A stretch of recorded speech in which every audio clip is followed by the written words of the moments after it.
This is number 5 from the 2025 Algebra 1 EOC.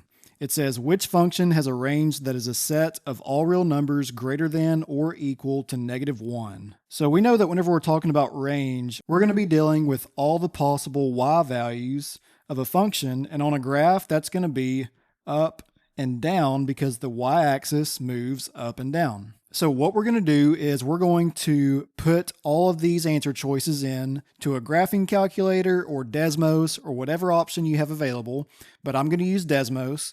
And so as you can see, once you graph each of these answer choices, we can look at each graph and determine which one has a range or possible y values that matches all real numbers greater than or equal to -1. And so what that means is that if we have our x and y axis, and -1 on the y-axis is right there, then our graph should stay in this range all the time. It should never go any lower than that, okay?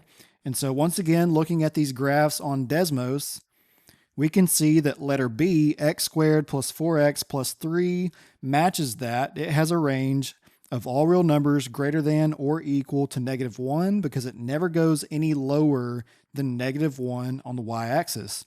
So we're going to go with letter B, and that is our final answer. If you're struggling in Algebra 1 or you're just preparing for the Algebra 1 EOC, I want to invite you to try out my platform that I designed for students and parents that need extra help with Algebra 1. You'll get access to every single lesson you'll ever need for Algebra 1, almost 1,000 practice problems with explanations that you can go through, and you can compete with everybody else on the platform to see who can earn the most points from completing lessons and quizzes. If you want to check it out, I'll leave a link in the description.